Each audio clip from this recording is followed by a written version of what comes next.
we go with an 8 ship, 45 minutes apart, right? So the first guys would go into the vol, and then 45 minutes later they'd swap out with another 4 ship, go to the tanker, and we're doing this. So, and because we didn't hide our radio calls, they got used. They figured out that when we were calling bingo, that we were going to swap out. So they tried to launch this MiG in the middle of the swap out in order to catch us by surprise.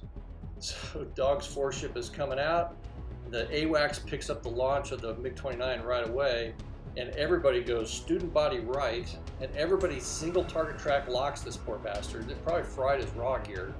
And then once he got the ID, he put 2 into him, and it was over pretty quickly.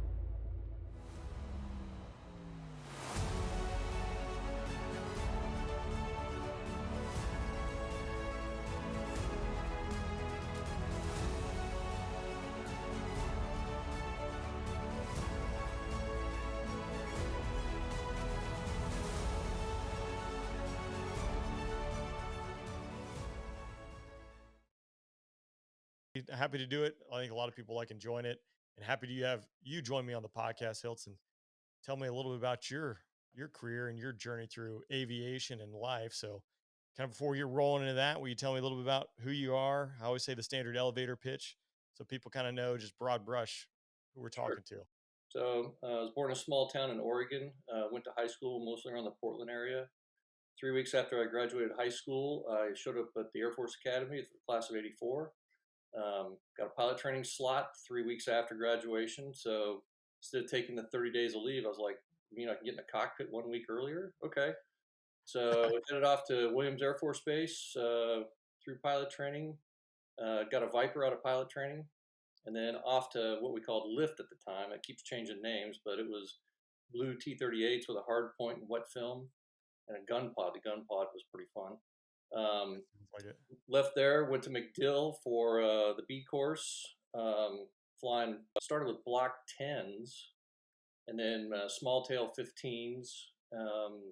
Got through that pretty well. Went to Torrejon, which there's no longer U.S. Air Force presence there. Did 2 years at Torrejon, and then from there I went to Homestead, still flying A models. Initial cadre in a squadron had 24 airplanes and 13 pilots, and was not IOC. So that was pretty sweet deal. Left Homestead, went to Kunsan, did my year there, and then I was looking at a white jet, and my boss calls me. I was at the last Cope Thunder when the volcano blew up, and he calls me and says, hey, the 117 board didn't select anybody. Do you want to put a package in? So I did. So then I went off to Tonopah, was there for 7 months, and then we moved to Holloman. Did that, did one combat flight in that, which was pretty exciting. Same mission that Tuna was on. Okay, yeah. And then after Homestead, I did a staff tour in NATO in northern Germany, which was interesting, but it was still a staff tour. Went to Maxwell for school, and then when I stood in line with everybody else, they said, you need to go to the staff, and you need to go do this. And they got to me and said, oh, you need to go back to your weapons system. I was like, okay, twist my arm. Yes. So I sent me back to Luke for the long TX course, and then ended up at Shaw flying the Block 50, the combat tour at Aviano in Kosovo. And then I went from there to be the OSS commander at Kunsan again, and then retired off the air staff. Nice. I sat around for a couple of years, and my wife said, how come you're not flying? And I had all these excuses about being burned out. She said, it's a load of crap. Take your GI Bill, go out to the airport, figure it out. So put myself through the CFI course, the II course, the MEI course, just to get my chops, and then started teaching, and I haven't stopped flying since. Yeah, living the dream. You know, you mentioned the long TX course. I was never fortunate enough to ever go through a TX. I did as a FAPE, then went to, I guess maybe you can count it, the MC-12 TX, which was like a joke as far as like what you had to do, but it was in the wintertime, so there wasn't a whole lot of golf to be played. And then, the B course of the Viper. I was like, man, going back through a TX, as a guy who is qualified in the jet. And for those who don't know or listening, it's when you're transitioning, the TX transitioning course. So it might be you're out of the jet for staff, or you flew the F-16 and you're transitioning the F-35. But it's like going through as like a field grade officer, like you have no responsibility other than just to hone your skill set and your craft of flying. You don't have any additional BS, job or anything like that. It's just show up, study, fly, and be the best lethal killing machine you can be. Like, It was actually pretty fun because my class had two students. It was me and my buddy Pickle McGillicuddy, who retired as a 3-star. So it was just him and I going through the course, and I was living in the BOQ, and he was there with his wife, had a house and everything. So yeah, it didn't completely suck. yeah, there are worse things to be doing in life. There I were can worse things you could be doing. TX, sign me up for that. And I didn't know what I didn't know back in the day. So Yeah. you stay in long enough, you'll go through a TX at some point, and it just seems like a really good deal. Yeah, that reminds me. I actually do remember I had an Eagle guy in my pit class, so he's going to the T6, and he just wanted to proficiency advance and move as quickly through it as possible. Looking back at that, I'm like, man, you just had like a cush deal. Like, just soak it up, fly as much as you can, and then there's paperwork and a lot of non-flying stuff that's waiting for you on the end of that course. So, yeah. Yeah, it was a Well, good gig.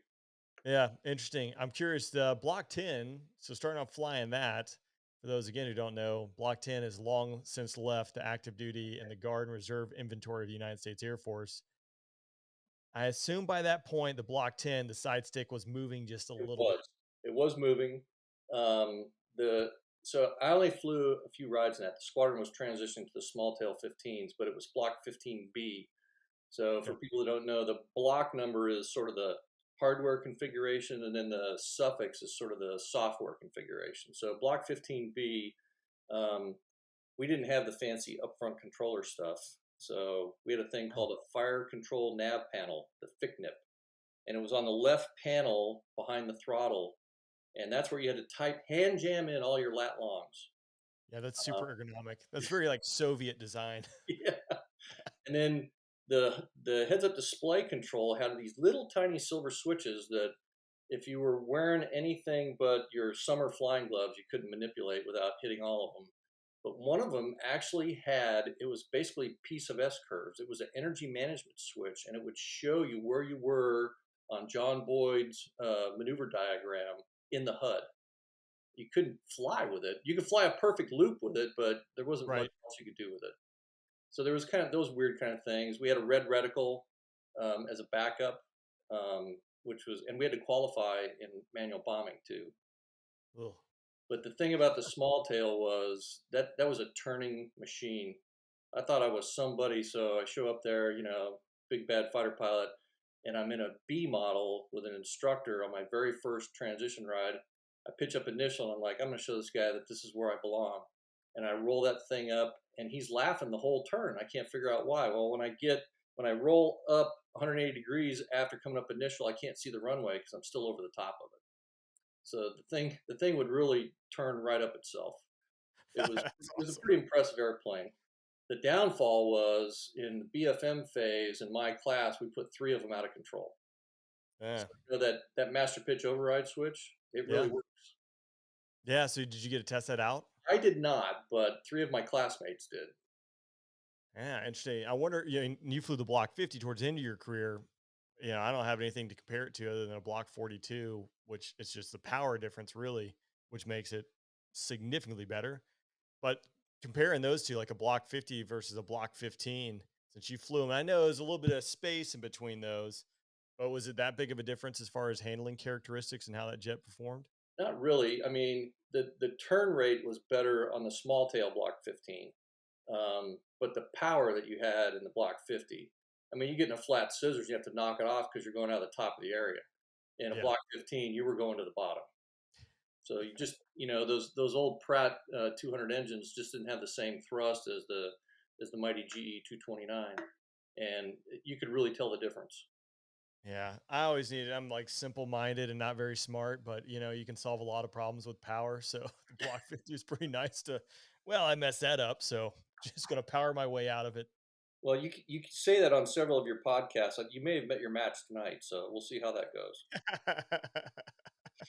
I No, I that's enjoyed flying the Block 15. So back then, the Block 15B for your stores, you had the codes. Do you remember the SMIS codes?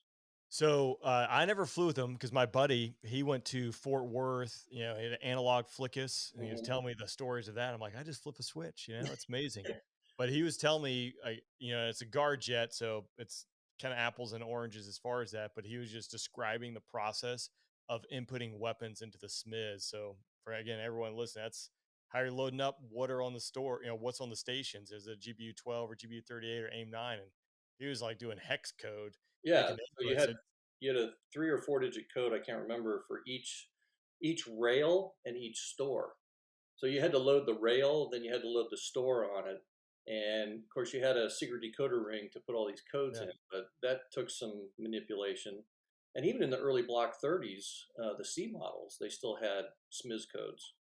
So, and we didn't have, it wasn't until Block 15, I want to say it was S1 or S2, that we actually had data transfer cartridges that had a whopping 64K of memory that you could program all that stuff.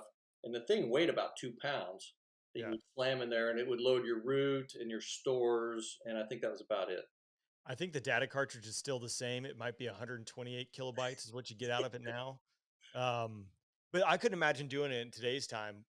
Like I remember dropping, like 4 weapons, be like 2 GBU 38s and 2 GBU 54s, all with different delay settings, different fuses.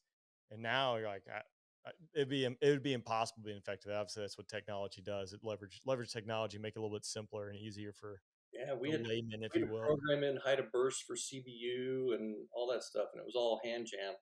So if you were doing an air-to-air mission, you had 10 minutes from engine start to taxi. And if you're doing an air-to-ground mission, you had 15 minutes. And that was manually putting all that data in so that you could make the check-in at taxi.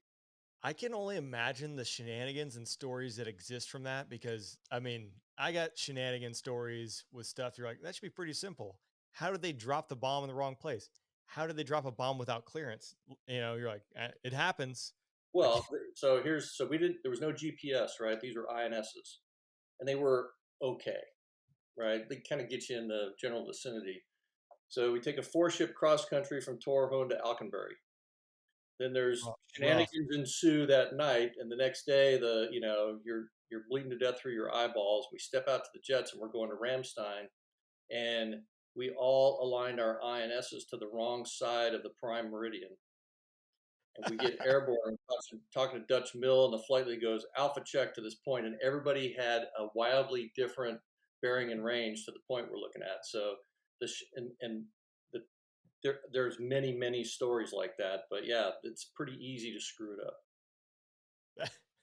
I think I've heard that exact same story even today, right? You're like, I think I know I've done it. I'm trying to think of it. I caught it because it didn't evolve into a story, but especially deployed in like the first couple sorties, you type, west instead of east Hmm. into the lat longs. And I know for a fact too, one of the first like deliberate strikes doing an OIR, I was like looking at the coordinates and the KOC had set over all the weapons coordinates in minutes decimal seconds. So right, all right, we got to do some conversion here. Like, luckily, I was I was doing planning and caught it. Like, I don't know how. I mean, dumb luck that I caught it. Fast forward a couple months, and now I'm going to the KOC, and this had happened a couple different times. And I was going to do my LNO tour, and I was sitting there, and a strike popped up to pass along. I look at the coordinates, and I'm like, hey, these are all in minutes decimal seconds. I'm like, who generates these? Right? And it's a guy who's like 4 desks down. So I go, I'm like, hey, first I'm like, I asked the strike you guy next to me, like, do you guys use minutes decimal seconds? He's like, no, we use minutes decimal minutes. And so I go around the room, every fighter, every bomber, no one uses minutes Right. decimal seconds except a T-Lam. So there's Oh, literally no customer in this fight that is using this system, and this is how we're passing deliberate strike coordinates to our fighters and bombers. Like, you're just asking for this bomb to go through some house or some farm, kill some goat or whatever it is. well, we Yeah, had problems with so they were changing coordinate systems, and we went from WGS 72 to WGS 84, and those are very different, yeah. and that'll screw you up too. So yeah, there was all kinds of things like that, and especially when you're sitting on a nuke line, and you want to make sure you're going to the right spot, Yeah. right? So Yeah. um, that was always something we'd actually write swing checks on our card. So for every point that you had, you'd put a bearing and range from where you were sitting. So you'd type all this stuff in, and then you'd start. There was a thumb wheel on the thick nip, and you'd thumb through each turn point to Yeah. check your bearing and range on your HSI to make sure that you didn't do something really stupid. And I think most people don't realize how, like, I mean, it's coming down to dropping live ordnance, and it could be something as simple as just a different grid reference system Mhm. that person A uses that is generating and passing to person B who's going to drop bombs. And well, we get away with it a lot, but it's like shocking. That It's a was shocking to me. That was not just a one-off occurrence. You're like, I could go Yeah, I back. still run into that problem today in my day job because I'm doing testing for some Army surveillance aircraft, and they go, "Here's the point we want you to go to," and it's in degrees, minutes, and seconds, and the F it has a universal FMS in it, and it doesn't speak that. So I'm like, I'm pretty sure I can't fly to this. So we need to start talking on the same page here. Yeah. Yeah, like MGRS. Or, yeah, it's just it makes it simple, but it's shocking and how close it can come to just complete catastrophe with something you're like this should be dialed in. We should have solved this problem 20 years ago, but we still go on. And What was some too, like the swing checks, like that doesn't happen anymore. right? You're just like, the GPS is good. We're way good. We don't have to worry about any of this stuff. Well, it was so when I got to Torrejon, so our primary mission was nuclear, right? So we sat black lines at Incirlik and Aviano. And in order to get mission ready, first, after you got through the whole certification process and all that, was your check ride. It was the ride before the check ride, was a black line, uh, basically a DR low level to a manual loft to a TOT. And you had to pass that. So you basically weren't allowed to use your INS. You had to DR the Oh, whole thing, and then all the timing for the loft was done manually. So you'd hack your clock at the IP, and when you got to a certain point, you'd go to the 4G pull. When you got to a certain pitch, you'd drop the bomb. And I mean, that was our we called it the backup, but the systems weren't terribly reliable, so it was a really close backup to the primary. well, one, all of that sounds terrible. Some acronyms in there that you just described, dead reckoning. So, yep, you're just like clock to map to ground, right? Or just fly this bearing for this distance and time. That sounds terrible. Also, lofting a nuclear weapon sounds relatively terrifying, especially in an electric jet. That's just me.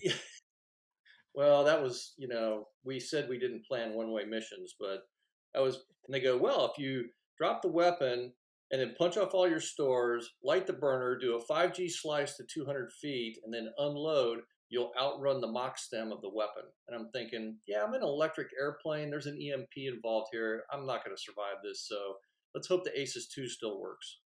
Yeah, not to mention the whole like split S, to 200 feet that you don't do. No big deal. This will be fine. Not going to end a complete tragedy. We actually practiced that, not to 200 feet, but we'd slice to 500 feet. Um, and we would do this. So we would actually practice this single ship. Gosh.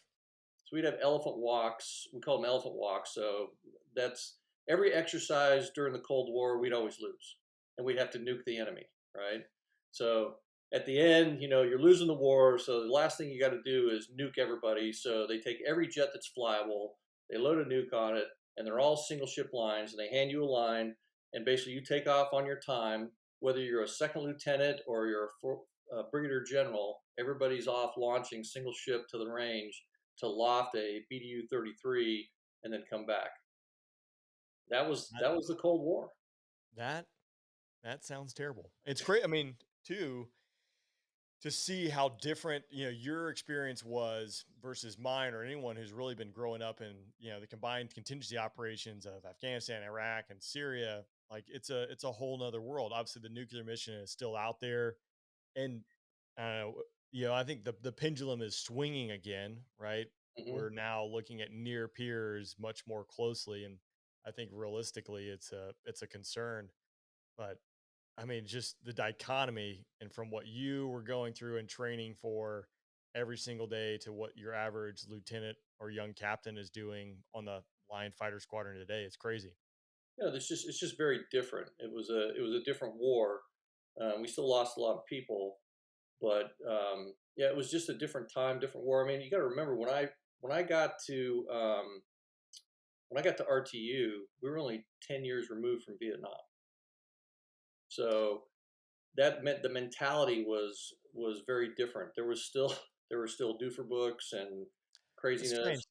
It wasn't so woke back then in the mid '80s with all those Vietnam guys. Yeah, it was a little bit. I mean, you could on a Friday night, you could we would throw our glasses around, we break stuff in the bar, and all you had to do was pay for it when you walked out.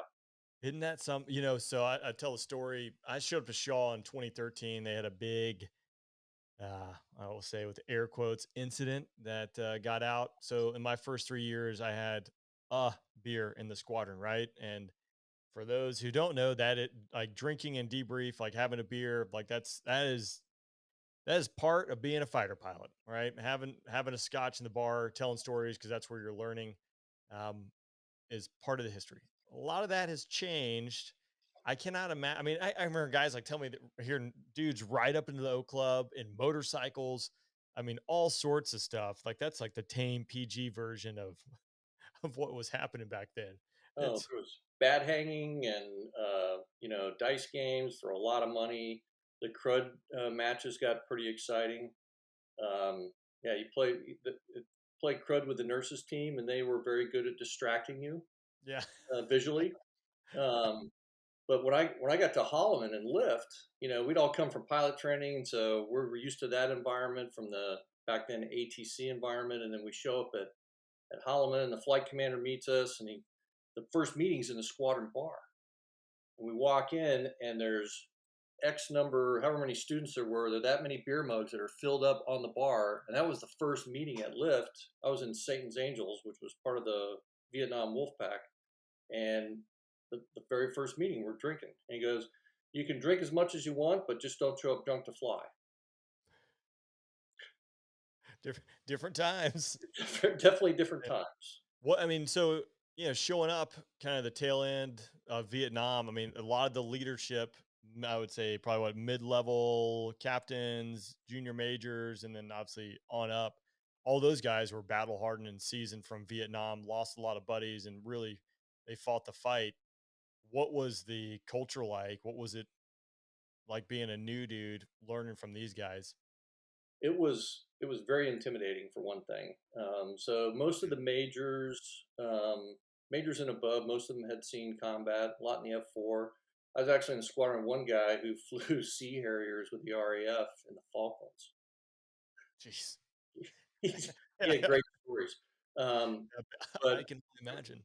I mean, it was weird. So when I get to Torrejon, I walk into the briefing room, and there's four stand-up ashtrays in the briefing room, and these guys are smoking during the brief, and they're smoking in the plane and all that. So that part of the culture was still there, but it was no kidding. The debriefs were no holds barred, no rank. Um, if you weren't in your seat by the time hack, you didn't fly, and it didn't matter what your rank was. And once the brief started, nobody opened that door, not even for an emergency. Even if a wing commander was in there and somebody got killed, they would wait till the briefing was over before they would tell them. And I saw that starting to wane a little bit as I got towards the end of my career. And so I think the seriousness that we took the training aspect coming out of Vietnam into the Cold War, I thought it was really important. And I was kind of sorry to see that culture fade a little bit as I got towards the end of my career. Yeah, I wonder if that's something, I've asked myself, am I the old guy on the front porch, sitting in the rocker? I think every generation probably does that. It's changed, no doubt, right? And I wasn't around back then, but you hear the stories, you're like, it's drastically different. I think there's still, I know for a fact, right? I got a lot of buddies who are weapons officers, like who want to carry the torch, and Mhm. the brief is sacred. If you there's no excuse. You show up on time, like you're there to be lethal, be the most lethal killing machine possible. They still respect it, but it is permeated with now. I think of a it's making its way right into the ranks where it's no longer about the. I hate to say this too, right? Because it's a general statement, but the profession of arms, right? I mean, the job of a fighter pilot is to go out there, kill things and break or kill people and break things, right? Mhm. For your nation. That's your sole focus. So when we start losing our focus with, we got to worry about green dot training or making everyone feel happy and included, like, Reflective belts. yeah, like honestly, the reflective belt too. That piece, I can never like. I remember being at Kandahar, and I felt like there were some people who were deployed. Their only job was to enforce reflective belts. And again, for people who haven't been to Kandahar, it's a prime there while they lob IDF in. But I was like, wait, what better way to just like highlight yourself at night to someone who might be outside the fence with a sniper rifle than to put this big bright orange belt on, or even better, the Air Force PT shirt with the center of mass right over your heart, Air Yeah. Force logo, and then the massive reflective Air Force logo on your back. Like, hey, I'm just going to make this job a little bit easier for you and just give you this nice big So target. that reflective belt, that reflective belt movement to the point where it was Nazified kind of started in the mid 90s. And I can remember, so we had an ORI at Holloman in the 117. And once a month, we would do calm out, lights out, launches, and recoveries. And remember, we were all single ship, right? Yeah. So everything's calm out, lights out. And they would turn off all the lights on the base.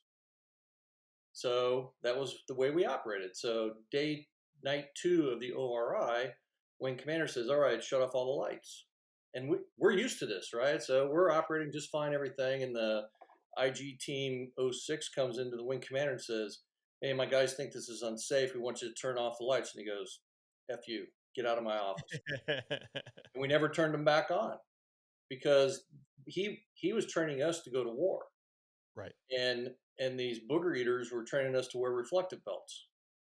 Well, it's like one of those things too. Like, I'm flying for the airlines. I'm on a ramp, and there at any given time around the plane, there are probably 15 to 30 people that are operating heavy machinery, driving all over the place, that are worried about something else that, I'm like, high PK that I'm going to get run over. Like it's a high threat. So like, do I wear my little safety vest? Yeah, you bet. Right. Increases my chances of being seen in this type of environment where I want to be seen. And am I always looking around? Yeah. Cause it's the self-preservation piece. Mhm. So it's like wearing a reflective belt on a flight line in a combat zone is silly. There it's on the record. It's silly, like if, if you're going to get hit, the reflective belt is not the thing that's going to save you. No, I'm and going on the record there, no, but and someone, yeah, right. usually what's going to happen is because you're not paying attention and you walk somewhere where you shouldn't have been. Yep, no doubt, no doubt. And that's the thing. It's when I told us in another podcast. So the last deployment we deployed as a squadron and our maintenance squadron, small base, and it was kind of bare bones being built up. We had some coalition partners there, and honestly, not only was it a really rewarding deployment, right, but the fact that it was just ops and maintenance, and we were integrated. Squadron commander owned the maintenance squadron, so everyone was singularly focused on what the mission is. And that's the piece is when people lose focus of what the mission is. And where I really down the rabbit hole of griping is I think it's what is your role? If you're a seed guy doing the suppression of enemy air defense and stuff, like you, there's a time and probably majority of it, you're a support guy.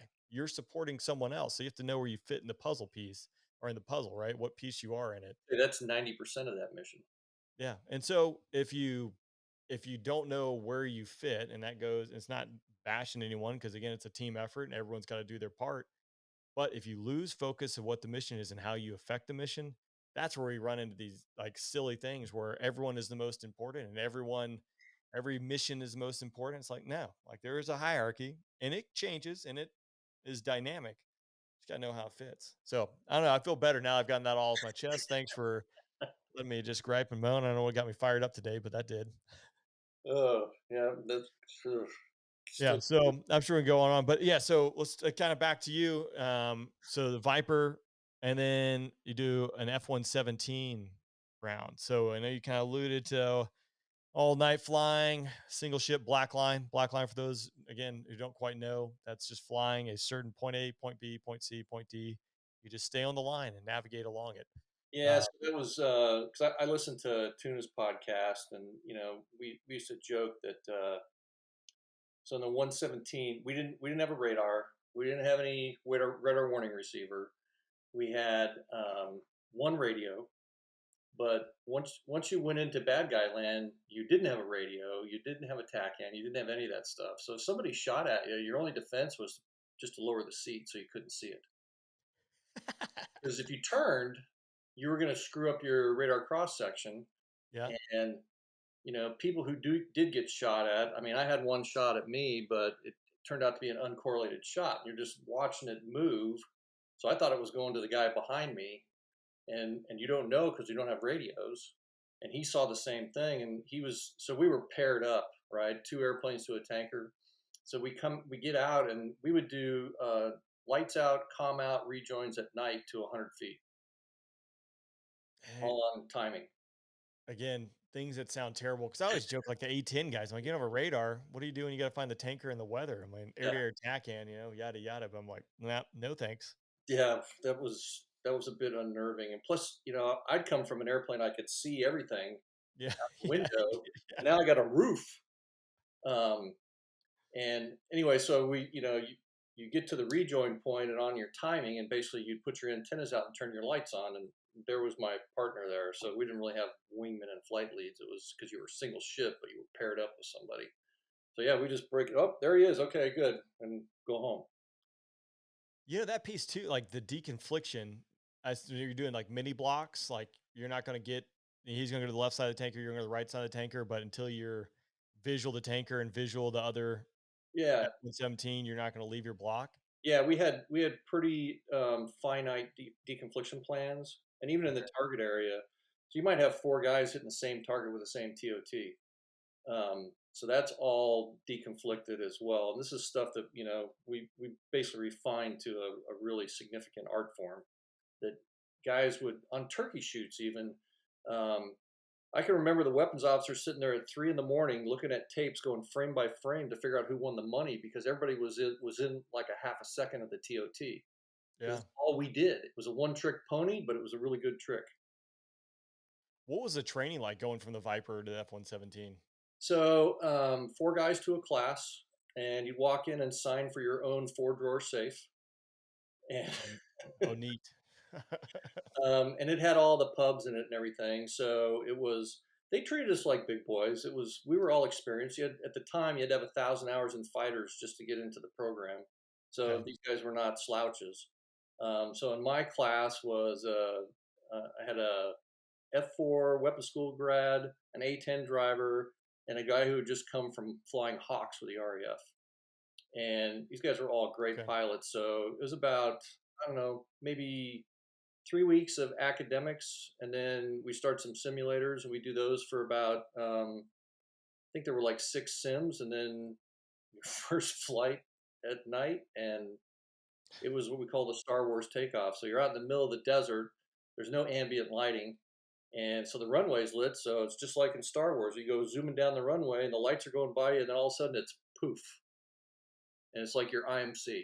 And I'll tell you what, Tonopah at night with no moon is as dark as the inside of a cow. I mean, just black. I, yeah, I feel like I mean, maybe could relate to that, but not even still, with just like the ambient light off the jet. And then obviously flying with NVGs, that's cheating. Um, you know, turns Yeah, night into day. I mean, Tuna talked about this. We didn't have anything like that because we were fairly heads down, especially in the target area. But and of course there were no two-seaters, so but the systems were pretty familiar because they were stolen from a lot of other jets, so it wasn't difficult to learn the systems. um, Mostly it was just learning to fly a really underpowered airplane that had no drag devices. What was challenge? I mean, obviously the underpower part I get, but the fact that like no drag devices. So put it What? this way, if you show up behind the tanker a mile in trail with 100 knots of overtake and you pull both throttles to idle, you'll get coast speed with the tanker a mile in front of it. Yeah, I imagine the F-117 probably didn't like I don't know, dynamic maneuvering as much as you can get away with No, the Viper. it was clean aerodynamically. Yeah. It would go supersonic, contrary to popular myth. It wasn't supposed to. There was a warning that said if you do this, you'll die. But three of us did it that night, and we didn't die. Um, but if you wanted to slow it down, it's a big delta wing. So you roll it up, put about 4 Gs on it, and you can piss away 150 knots in the blink of an eye. The Yeah, because I'm probably Thunderbirds do it, and when I was doing the demo for my rejoins with like the Mustang or something, like going from 600 knots to 250 knots, I would just stomp on the rudder. And I would just hold the rudder down, and it'd bleed about 50 knots every 2 potatoes, 3 potatoes, or something like that. Obviously under G2. There's probably Yeah, some engineer that's cringing at hearing me say that right now, but it worked. I feel like the F-117, doing some some full control deflection probably wouldn't work out too well, but who yeah. knows? I don't think it would. I don't think the computer would let you do it. But all I you see. really had to do was just roll it up and pull on it, and it would just die right there. Yeah. So if you had too much smash on a rejoin, and of course remember, as soon as you bank the airplane up to get in position, now you can't see the guy anymore because he's behind the wall.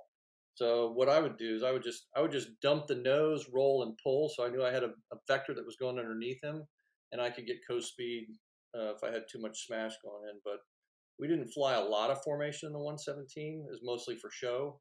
But Yep. for the tanker, yeah, running around at night with no radar, trying to find the tanker on an air-to-air TACAN, and then going, "Oh, there he is," and then going, "Oh crap, I've got 200 knots of overtake." Yeah, that's your maneuver. I think I did it maybe once with like a tanker turn on, where they're like, "Hey, we just want to practice." Hmm. I am forget now. It was like what the radio calls were, but you're just using the air-to-air TACAN and the tanker. You're beak to beak, but you're separated by 50 miles or so or greater, and the tanker is going to time it based on the air-to-air TACAN to turn in front of you. And the one time I did it, they turned 8 miles in front, like ended up 8 miles in front. You're like, well, sweet. This is going to take a year and a half to catch you and burn all my gas. Like, can you just do, 90-degree turns until I catch up? This is terrible. So I can't Right. imagine doing that at night and just like those guys had to be spot on. Otherwise, you'd be painted into a corner pretty quick. So the best tanker guys I ran into when I was flying the 117, and all of them were really good, but these guys just seemed to be a cut above. Were the guys that were doing all the strategic assets out of Offutt, the kneecaps and all that stuff. Yeah. Those guys, their SA was so high they could actually off the air-to-air TACAN, which was DME only, could basically give you radar vectors to get a mile in trail with them. I mean, it was. I don't know how they did it. It was pretty impressive. Yeah. Every now and then, it works out. Sometimes they turn in front of you and end up a mile in front of you. And it's just like real nice. But I don't know. It's like, no, no, no. We'll handle the rejoin. Just let us do this. Oh, so Tuna's episode, we did talk obviously F-117 things, which to me is always interesting because it's a different plane. And I mean, I'm growing up watching this plane. It's just fascinating. In fact, I did see it in person once, and I think that was probably 2003 or 2004. And I was at Maxwell Air Force Base, and it was parked off in the corner, getting ready for an air show. No one could walk behind it. It's security forces making sure no one was taking pictures of the exhaust section. And there's this like bug creature thing looking out there, which is just really fascinating. But what were some of the challenges as far as, I mean, obviously flying at night, you don't have a radar, you're not talking on the radio, everything is dark, you're alone and afraid. But when you're getting into the target area, can you kind of describe, as a fighter pilot, what is going on, what you're having to do? Because you're working a lot with your nugget down, trying to figure out where the target is. And it's not like the modern day targeting pods we have, which even still can be a challenge of picking out your target. You kind of tell everyone what's going through and what it's taking in order to go fly that mission.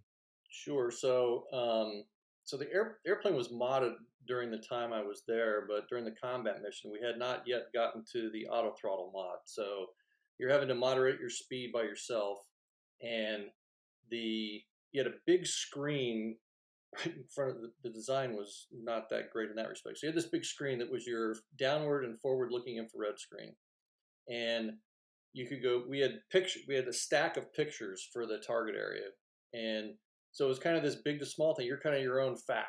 Okay, so here's the target, but okay, see the town. Yep, see the town. All right, see the river. Yep, see the third bridge. Yep, okay, go 3 streets over, fourth house down, kind of stuff. So we were literally counting streets and houses and buildings to find these targets, and so you start off on the forward-looking infrared, which is a pretty big picture.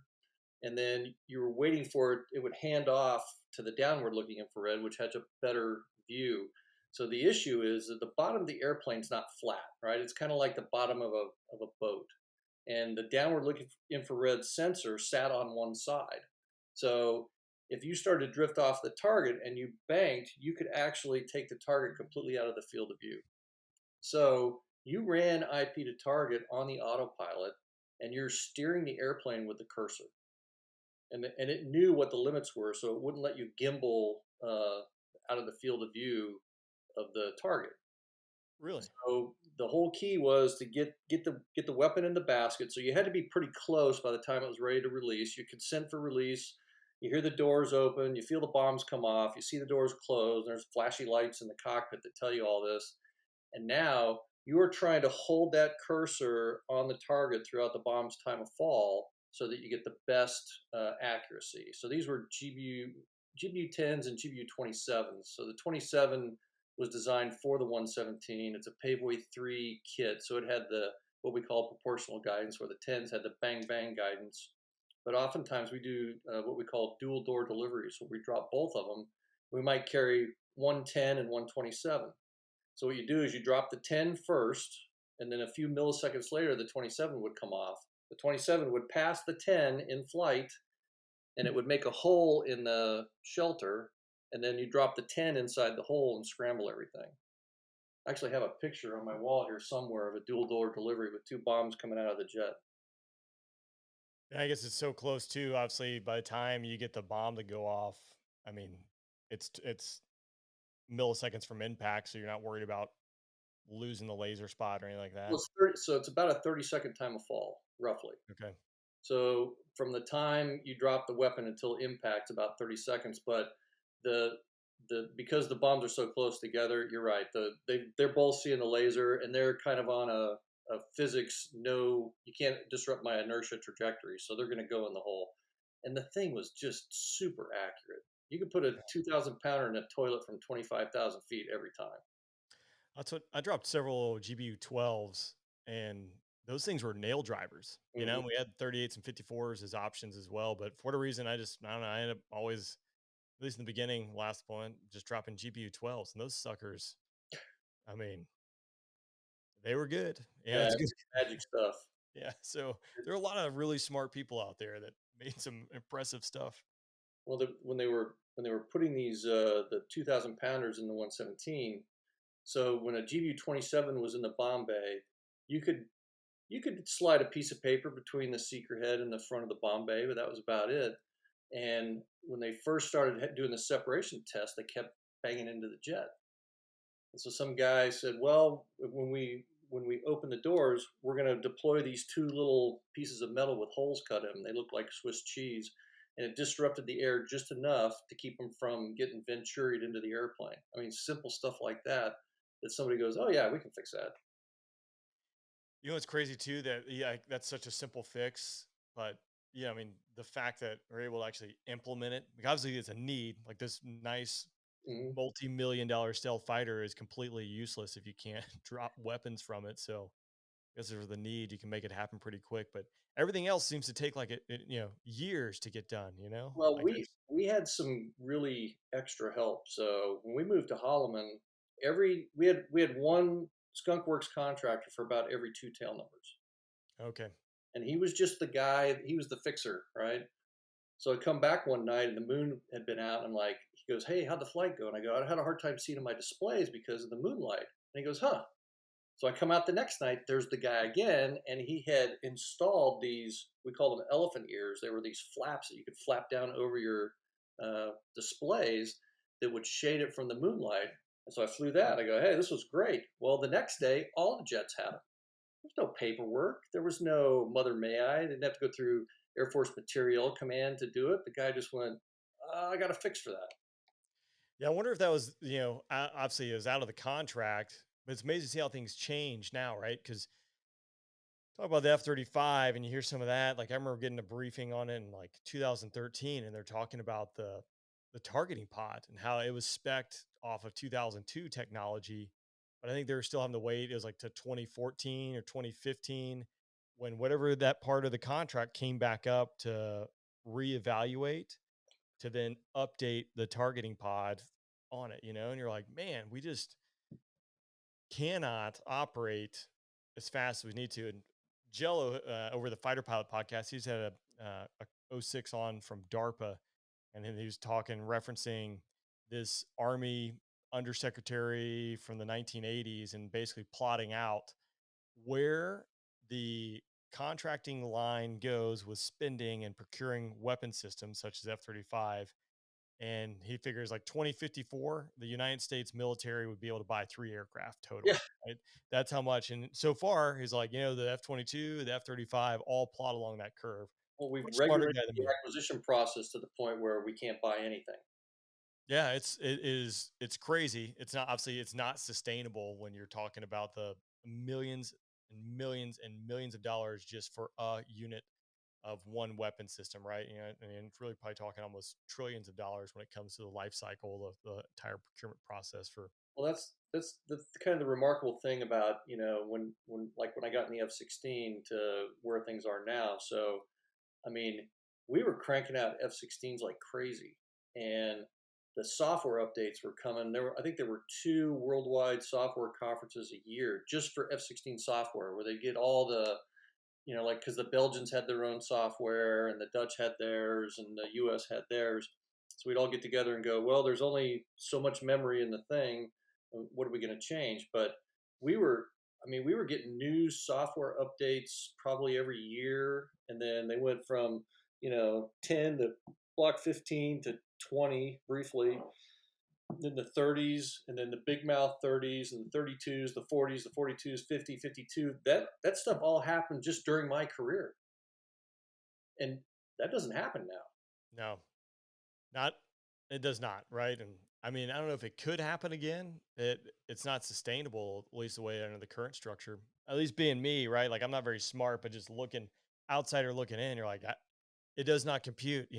Like 2 plus 2 is $1.4 trillion. Like just so I know they're talking M 8.1, and now this information is dated for me from when I left active duty, but that was the next tape upgrade for the Block 50, and Block 40 for that matter. But it was going to be, I think it was like a year long process. And that was, every jet was going to the depot, rip all the cables out, put new cables in because resolution limitations on the current MFDs.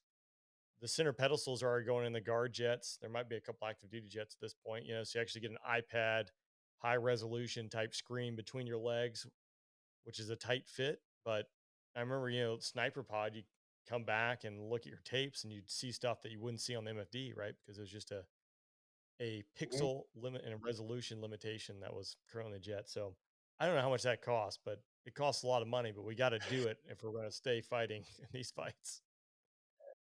So it's funny. I think we were a little more adept at adapting for a while too. So you may or may not.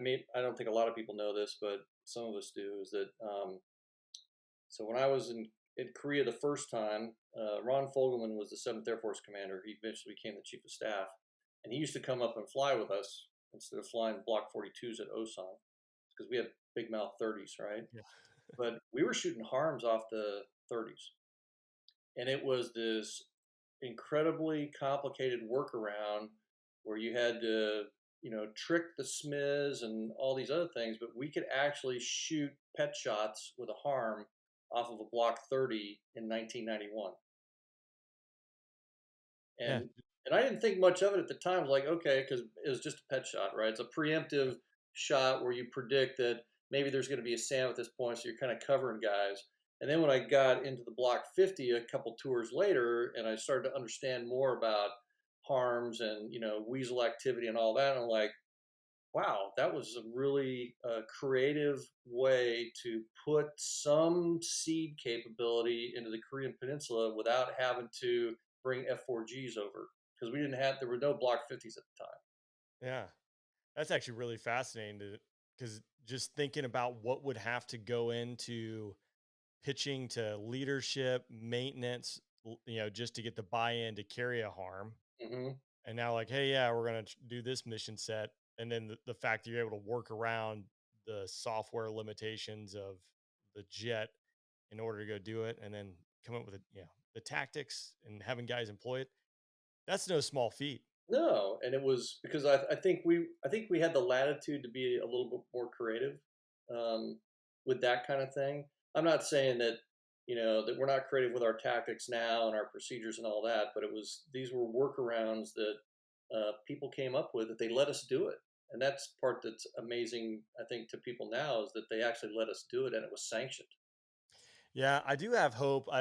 There there's some guys now that I've worked for that are now making it into the GO level or O6 level. And I do think a lot of the problems sometimes stem in that middle management Hmm. part, right? Where you got the chief of staff saying we must innovate, go innovate, right? And then it's somewhere in the middle it gets stifled because people are having to buy risk, and that risk they buy, if it fails, impacts their career. So I do have some hope that Maestro Mal, I've mentioned him on this podcast. He was wing commander at Shaw, then went over to Afghanistan. I'm not sure. I don't know what he's doing right now, but he's a guy, right, who he called BS and said, we're not doing that because it doesn't make sense. But then also fostered that innovation at the wing level, right? And that's like in my mind, that wing commander, he's trying to get his star and move on, right? So anything that's like counter to what the Bobs are saying, Hmm. I can't imagine goes over favorably, but multiple occasions where he turned around and said no to him. So, and then encourage the innovation down at the lower levels. So, I hope that maybe we'll turn a corner. It's that pendulum swinging. Yeah, I think some of the most effective leaders I've seen um, from the wing level on down were guys that they either knew they weren't going to get promoted or didn't care Yeah. if they got promoted, so they had nothing to lose, so they were willing to take some of those within reason, take some of those Right. risks, and be willing to fail. And I think that some of the leaders I saw that were lesser effective were so afraid of failure that they basically had boxed themselves into a corner. Yeah. And this is obviously the general statements, right? But I would 100% agree with that because there are definitely guys I've worked for, and like squadron commanders, I've had some phenomenal squadron commanders and I've had some not phenomenal squadron Mhm. commanders. And the ones who are not phenomenal, it's like you can kind of sense and feel like everything they're doing is because it's CYA and they're not willing to take the risk because actually this here's like showing up to Shaw. I remember it wasn't the squadron commander, but it was someone else in the chain of command there. I won't say who it was, but doing SA-17 takedowns. That was like going to be the bread and butter of the Block 50. And like I'm new and you're starting to do the research and studying, you're like, no, this is not going to work out well. Like this is not your Block 50. We're not going to be your problem solver here and go like we're all dead. But I remember, and then you kind of figure some stuff out as you get to know more people who are in the know. And yeah, it was purely this one guy who wanted to make '07. And he's like, oh yeah, boss, you want to solve the SA-17 problem? I got your solution. Like it would have lasted about 7.7 minutes to the initial vol when everyone's dead, but um, Yeah, there's a whole physics problem to overcome there. yeah, so it's interesting to see. Yeah, so it's the guys who, like you said, they have really nothing to lose. They're not worried about the promotion, and they're willing to take risk. Obviously, they're not crazy or do anything wild, but they're going to tell the truth and be honest, and they're attacking it realistically, and will Well, and I say think no. it has to do with the evolution of the tactics too, because when it was up until Desert Storm, we were still going in low altitude. Yeah, I mean, as low as you could go and as fast as you could go. As a matter of fact, because we were training for the hordes coming across the Fulda Gap, right? So we were training to be able to deliver slick bombs underneath the weather at 500 feet and not frag ourselves. So we would sounds do. enjoyable. You ever heard of the triple LD delivery? Yeah, yeah. Yeah. So we would take a four ship and we'd do a fan. We'd fan them out and drop four triple LDs on the same target and all stay under 500 feet. And we practice that all the Hey, you know what also sounds terrible? That. time. Yeah. There's a lot of things you're telling me that didn't sound fun at all. No, they were. Yeah, that one. Those were kind of gutsy because again, that's like outrunning the EMP. So you're trying to outrun your Yeah. own frag pattern. But we were doing that. We were doing we'd go to Incirlik to train because we couldn't do practice. We couldn't have an exercise in Spain because of the status of forces agreement. So our forward operating base was Incirlik. Well, back then it was kind of Sleepy Hollow, and you could do anything. You could do anything, go anywhere within 50 miles of Incirlik. You could go any speed, any height, didn't matter because that was the agreement, right? So we'd all take off on these single ship nuke lines, and the lieutenants would get together and go, okay, LPA is going to meet up at this point, and then we're going to have a 1 to the 12th dogfight. Can you imagine that today? No. Oh, dudes are losing their wings. Well, and that's the thing too. I never flew in Europe, but what is the code you squawk, right? You could squawk a code, and anyone was squawking that code, it was fair game. Right. I got a buddy who he said he jumped a C-130 on final because it was squawking whatever the code was. But hey, fight's on. You squawk the code, like it's free game to just go in there and rage. Yeah. Not today. Not today. No. And, it's, I look back on it now and I'm like, man, we're lucky we didn't kill more people. Yeah. But I think it also it made us grow up a little faster too, because we were able to make more mistakes because they were tolerated, and we were able to kind of discover things on our own a little bit. And those things sort of, it's like I tell my students at the flight school. I've tried to kill myself several times in an airplane, probably way too many times. I'm lucky to Yeah. be alive, so this is why I don't want you to do this. And yeah, as a lieutenant, we did a lot of scaring ourselves, but we had a really long leash though. It's one of those things. Yeah, there's something about it too, because I mean, you're obviously gaining airmanship in there, and you're also learning from other people's mistakes, which is huge. I'm again not that smart, so I usually you can tell me don't do that, and I'll do it, and I'm like, dang it, I should have listened, right? But I have to like learn the hard way. There's something about it, right? And it does come down to airmanship and just going out there and making those mistakes or getting close to like realizing, if this and this had happened, it'd have been all over, and this story would be written a very different way, and when you don't get it, it kind of goes back to, we talk about, streamlining syllabi and things like that and making it more efficient, which is good. I think we need to innovate to a certain degree, right? But you just can't replace time that you have air up under your butt flying around, gaining those experiences, because you don't have it, you're going to paint yourself into a corner as a flight lead or as an IP or whatever it is, and you're going to have four jets almost running out of gas because you never experienced that before, never did that, as a young lieutenant, and being, a little heavy on the left hand and you being the light man in the formation. I don't know. Well, I Different I times. remember distinctly. So this is in the A model. This was one of the Block 15s. Went to green flag from Torrejon, and our force ship was led by the weapons officer. And we got wrapped up with the aggressors. And the next thing you know, we're going, oh crap. So we had to go out the west side to recover because we didn't have the fuel to get back. We landed at Indian Springs, Nice. and my jet from the fuel truck took more fuel than it was supposed to hold. And I didn't flame out, Uh, but yeah. it was reading zero. We were all reading zero. But it's those kind of lessons where you go, I should pay more attention to my fuel and what my left hand is doing. And we all got too wrapped up in the moment. But that's also the value of the red flags and green flags, is creating that intensity where you can learn those kind of lessons. It's just fortunate that we were able to all recover and not have a problem. But yeah, that never happened to me again. But Right. Well, you know, and you probably, some of your bros who heard that story, right? Probably didn't make that mistake. Yeah, made yeah, another mistake, right? But yeah, there's something about that, getting painted into corners where there's a chance for recovery.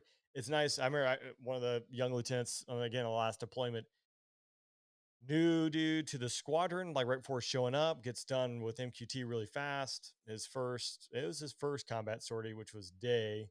He's flying with the squadron commander. It's one of the things I didn't really think about because I don't know, maybe I didn't get put in that spot, or, had a little bit more time at that point.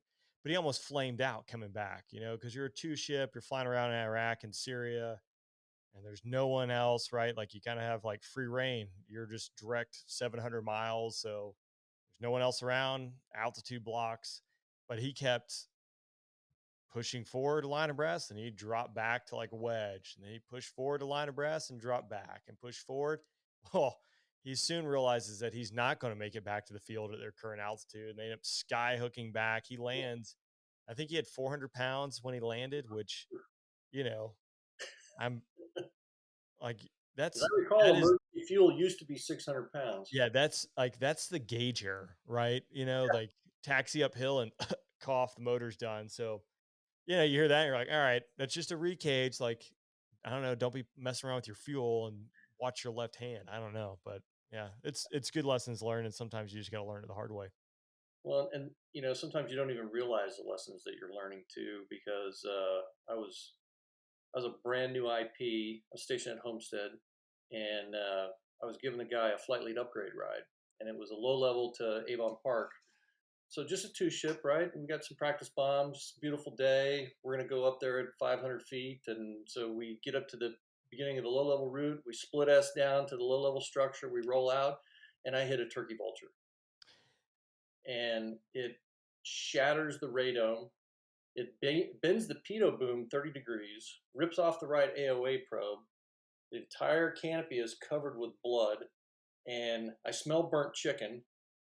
And I got warning lights going off all over the place. Well, we always briefed that if somebody ended up with battle damage or had a bird strike, that number two was going to take the lead. We're going to do a formation landing. He's going to take you down. I'm sure it's still the same. He's going to take you right down into the flare, and he's going to go around.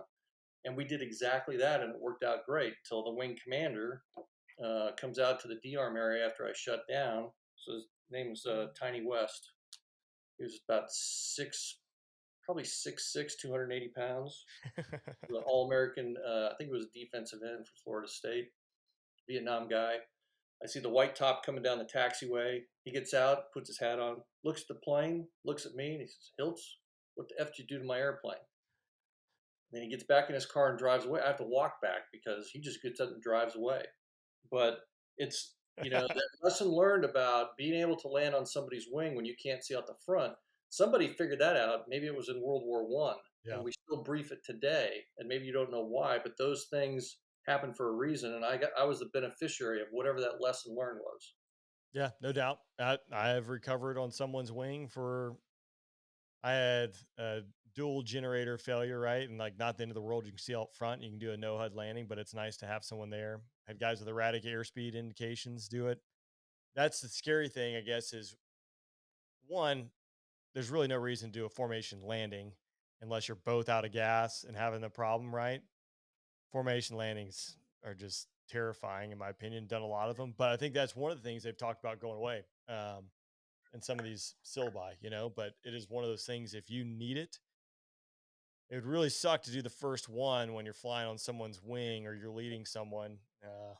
You have some kind of a catastrophic emergency going on, but yeah, I Kind digress. of chuckled you were describing that because you were talking about dual generator failure. We only had one. Um, and then the no HUD thing. Well, early days of the A model, the HUD was not a required equipment item for combat. Oh, So if your HUD wow. wasn't working, that was not a reason to abort. Because you had a red reticle that you could tune up that was Yeah. wired directly to the battery. It was on a DC bus to the battery. So you turn up the red reticle, crank in your mills, and there was a mill setting for the AIM 9 and for whatever weapon you're employing, and that was the way it is. Yeah.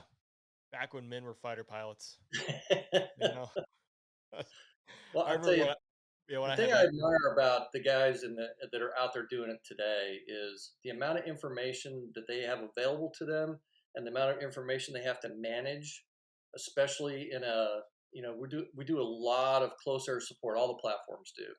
Just being able to manage all that information and all that time sync that's happening is just really impressive to me because I think our tasking was, yeah, we had to manage the jet a little bit, but we didn't have nearly the information. So we were kind of ignorant going in oftentimes.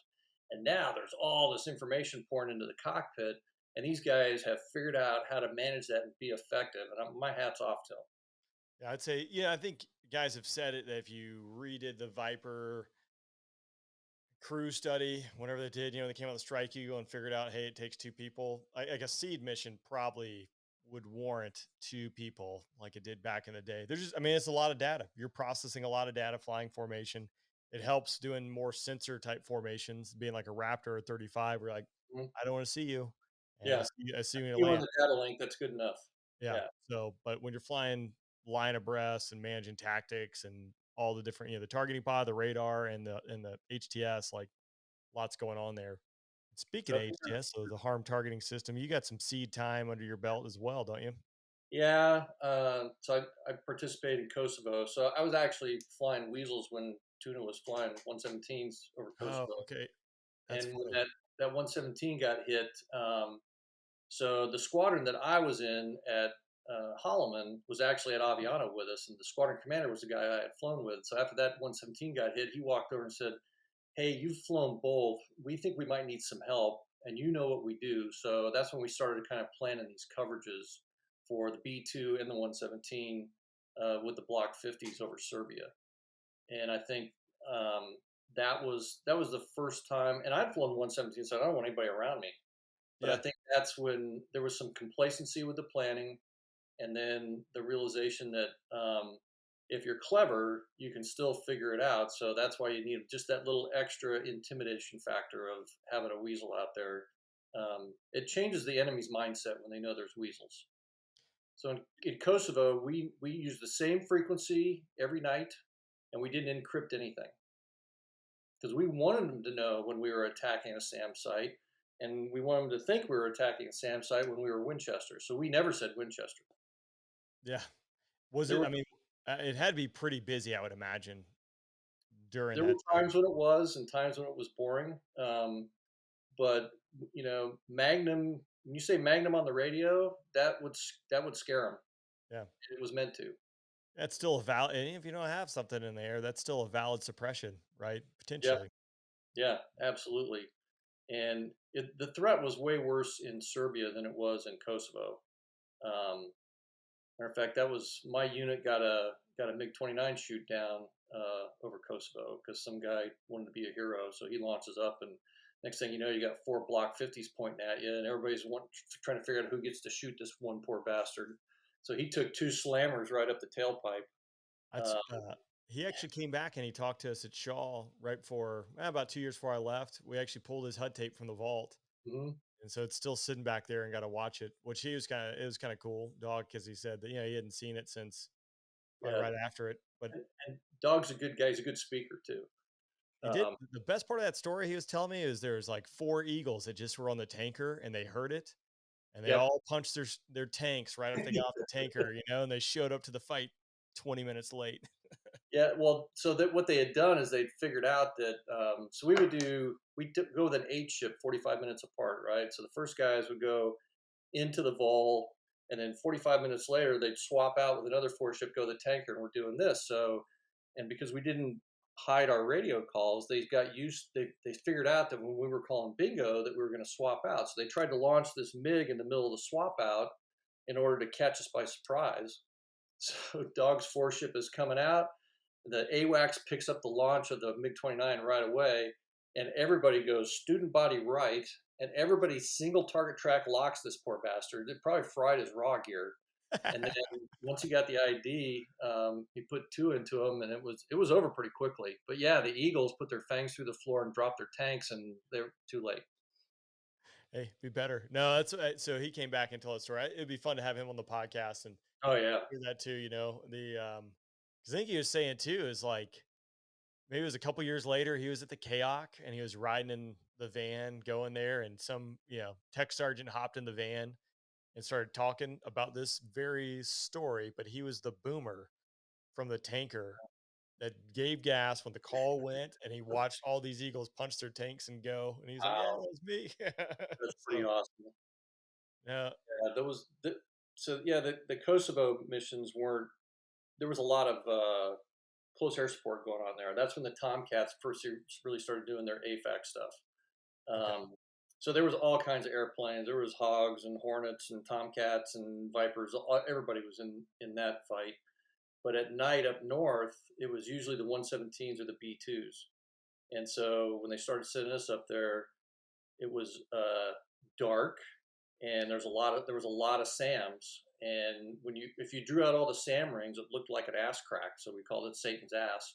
And we tried to cap in the creases. And yeah, so there was one night. It was a four ship, two guys aborted. So we manned the remaining two manned two caps, single ship. And I think it was 117s, but there's like an undercast deck. There's no moon, and you're roaming around in this cap, and you got your radar going, you got your harm as a sensor, you got your HES pod, you got your raw going, everything, and you're just on pins and needles, and you're trying to be a target so they don't go after everybody else. And this is probably the most scared I think I ever got in combat, because I'm flying along, and there's little tickles of raw going off here and there and everything, and all of a sudden this huge light illuminates underneath me, and I'm thinking it's a missile launch. And I was upside down looking for it before I could even think about it, and I had one finger on the stores jettison button, and turned out it wasn't a SAM launch. It was a 117 bomb that had got off, and the light from the explosion had propagated through the cloud. So I wasn't getting shot at, but it scared the crap out of me. The so you're talking, I guess, two. You're carrying two harms. Two Uh, harms, two tanks, four missiles, and chaff and flares and all that stuff. that's something too. So until you said it, you seeing then the cloud layer, seeing weapons go off underneath the cloud layer is something unique. Yeah, But and hearing Tuna talk about his story, and that's really probably the only guy I've talked to that I've heard it. But everyone else is like, yeah, you're just looking for a telephone pole that's got a rocket strapped to it coming at you. But I imagine you get the RWR that's going off, so you're getting the different audio. And for those listening too, the error allowances in those RWR indications aren't really something you can base a lot of your decision making off of. no, So looking outside and seeing those actual launches visually, I imagine during that time was probably a big critical. piece of it. Yeah. Yeah, you had to be able to pick it up, and I've seen them launched, not at me, but um, it's pretty obvious when they. I mean, I had the one launched at me in the 117, but that one I didn't actually see it come off. I saw it in flight. And by the way, Ye- SA8s have a green flame. Um, so, but I'll take your word for it. I'd seen them a little more at a distance in the Block 50, and you can see it on your other displays. So, I mean, I can't remember how many harms I shot during that. It wasn't that many, but I know I had one that definitely hit something, and because the guys told me later that they heard them calling for ambulances about where I Mm. shot it. And another one, the site it shut down the site. So as soon as it was about halfway through its time of flight, and it shut down. And then I had another one that was just a radio shutdown. Make a Magnum call, and the guy shuts his radar down. So um, it was Suppressed. that was an Check. interesting conflict. Yeah. Yeah. So How long were you there? 78 days. Okay. I That's remember that because I was in the 78th Fighter Squadron, which is no longer at Shaw, but yeah, we were there for 78 days. well, sitting down in the demo building, I don't know, it was like a staff or something, Bushmaster, Hmm. still down there. It's got the snake head on it, so it's Yep. still around. It's still the 77th, which was I was a part of. That was the Bushmaster Squadron. I think the time capsule. I don't know if you're around for when the time capsule got put in the wall. Like General North, who's the PACAF commander, I think he was a lieutenant colonel at the time. There's still some heritage that's hanging around there from those days, the Bushmaster days. Yeah, and that was so the Bushmasters. So there were four squadrons at Shaw at the time, and the other three were 18 airplane squadrons. We had 24 because the demo team was part of the 78th. So when Yeah. I was the ops officer, I also had the demo team jets and pilots, and I got to fly some of the checkout rides for the new demo guy, which was kind of fun. Get in the back seat and have him go through his routine. Yeah, I don't know. I might disagree with you. I did 18 or 19 rides in the back seat doing checkouts. And nothing worse than pulling 9Gs in the back seat of an F-16 when you're like, I don't know when he's going to pull 9Gs, but it's going to be a lot and it's going to happen sporadically and violently. So, So one little quick story about that. So we're swapping demo guys because it was usually you did it for 2 years. I think that's still the case, right? Yep, still the same. So the new guy gets trained kind of by the old guy, and then when all the training's done, he had to go up to Langley and fly for the generals to pass. Is that still the case? Yep, still the same. Okay, so I'm the ops officer. I'm sitting at my desk because I was sitting top three or something, and my guy's up getting his demo check out, and my phone starts ringing off the hook, like all the lines in the squadron. So it's all these people at Langley on the ACC staff are calling me because the guy on the sneak up pass went through the mock. Still told today. It's it's still told today as you check out in the demo pit And test. so all the fighter guys are calling me, going, "You should see all the booger eaters diving under desks. This is awesome." So yeah, we had to retrain him. It's like another 10 rides or something, and Yeah.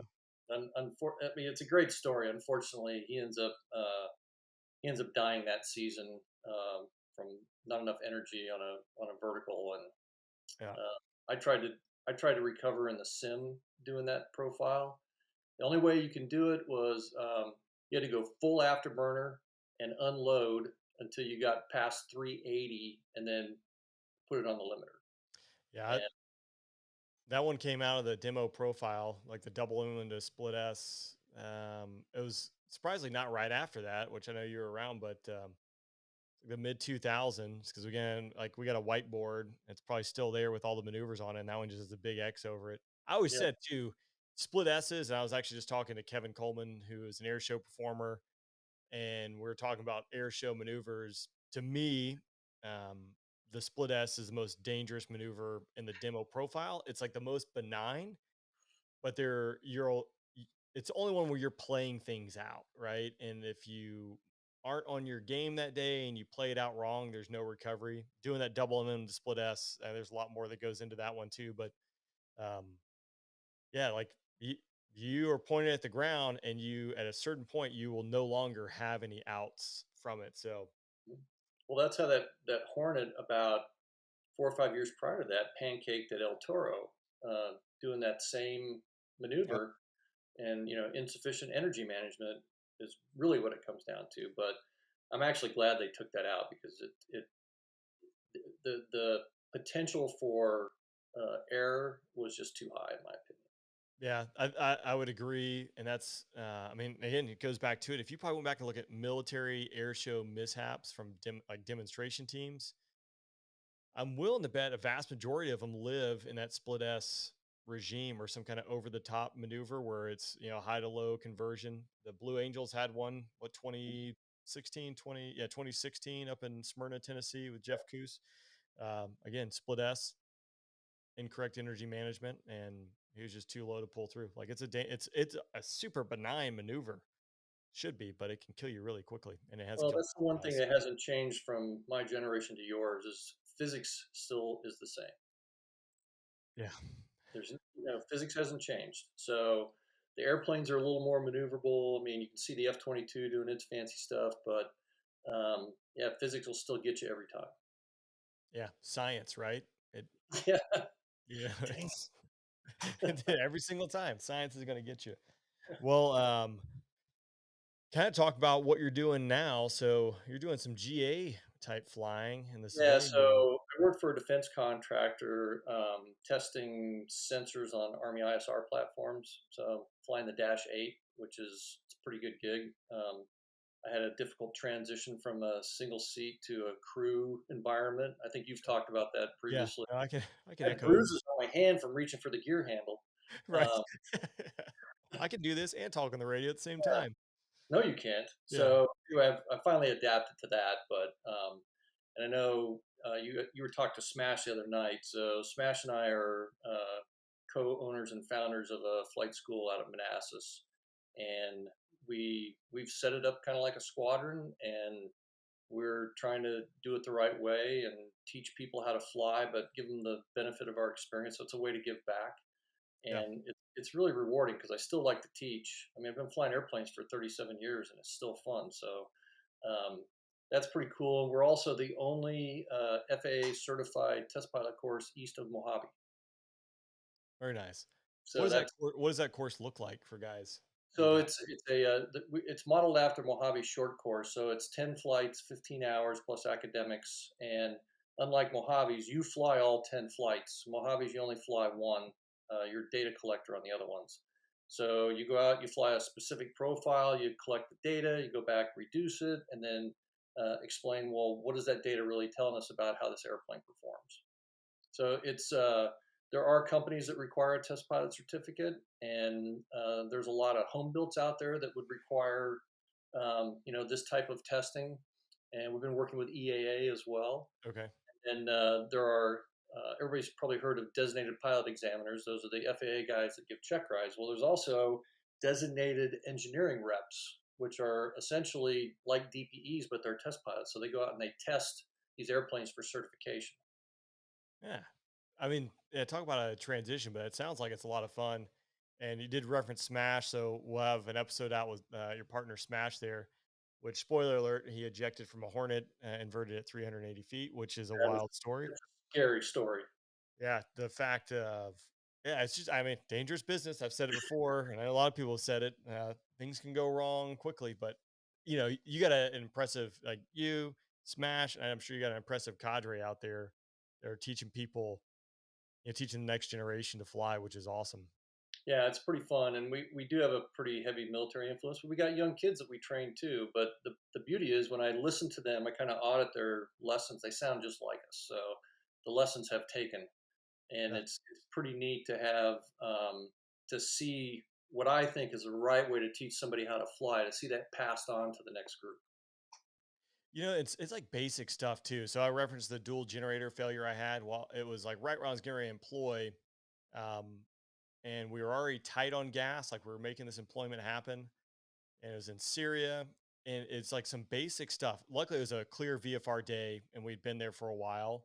But just using references from the ground that I previously known, like where the tanker track was, right? And I think that was something that had been ingrained in me when I was learning to fly, and then in pilot training and being instructor there. I was always harping on using ground references because guys had harped on me about it. And it's just like Mhm. some of the basic stuff. But on that day, it came into play, right? To be able to find and navigate my way back to the tanker. And again, it is cheating because it was a clear VFR day, right? But I had no radar or anything that was working. You could see that big old fat thing turning out there for miles. But um, it's some of those basics. And you're talking about the swing checks you guys were doing. Like that doesn't happen now. And those things that's what's going to be the glove save to catch you last minute. So there's things to airmanship that I think have to keep being passed down and keep being taught. Some stuff has to evolve, like using ForeFlight is amazing. Yep. Garmin Pilot, that is an SA enhancer, but you still have to be able to look outside and how to look at a map and say, yep, that's the road or that's the intersection or that's the hill or whatever it might be. Well, it's so funny because even to this day, so in a given week I'll fly anywhere between 6 and 10 different airplanes, just because that's the nature of the GA thing, right? So to this day, I still fly with a lineup card with my told on it. It's got a few key frequencies, but it's got all the V speeds for the airplane I'm flying because I might fly 4 different airplanes in one day, so it's a way Yep. for me to cage my brain and go, oh, okay, this is the airplane I'm flying right now. So yeah, I still fly, and I give those freely to all my students and my instructors. Go, you don't have to use these, but this is what I use. So take it for what it's worth. But I can't fly without a lineup card on my leg. It's like a piece of my. It's an appendage. Yeah, what do you do? I mean, what do you do? I never used a knee board, but I mean the G suit strap. That's where my lineup card went. Um, I gotta have the rubber band or something. Okay, so you got the knee board. Yep. Yeah. Do you have the hard back in there or no? Oh yeah. This Yeah, is okay. from Lift Aviation. This is their navigator board. So it's got a little padding on here, but place for your pen and pencil, and got a clip and a strap for. Of course, I don't really fly with the flip pubs anymore, but Right. yeah, that's what I fly with. No, it's funny. Some things never change. And I mean, I make all my students get a knee board too. You're gonna have to write stuff down. What? What? We're gonna fly airplanes? No, this is more than just hands and feet. Yeah, there's a lot of numbers that get thrown your way on occasion. Maybe every Mhm. single sortie, that you might want to know. But Well, that was the one thing I had to relearn too. Was after flying F-16s and F-117s, even T-38s, was had to use the rudder again. Yeah, that's a thing. Yeah. That's the thing. Um, I went and flew a Carbon Cub back in August, which was awesome. They let me do it, but it's like, I got to touch the rudder again. I think these things are down here, and you need them on occasion. When you add power or take power out, you got to do some adjustments. I don't know, because even flying the 777, it's so smart that you have a single engine failure. They actually had to program in the yaw to it because pilots were taking off, they have an engine failure and wouldn't know they had an engine failure. So you're like, Oh, jeez. oh, okay. We're going to program the error in or allow you to have a little bit of yaw in there. So you got to step on the runner so you know an engine failed. Well, the Dash 8 is not nearly that sophisticated, but there's a 36 knot crosswind limit. Okay. Yeah. I've landed it in 36 knots of crosswind, but I still had half. It's got a huge rudder on it, so Yeah. it's just you can put that nose anywhere you want it. But Yeah. these GA airplanes actually do have a limit where you can no longer keep the nose straight, so Yeah. It's just not going to work anymore. not going to work. You're going to go off the side of the runway. No, sporty. Well, Hilts, I appreciate you taking the time to join me on the podcast, tell everyone a little about your story. It's been fun chatting, and thanks for again just taking the time and being here today. I enjoyed it. Thanks. Awesome.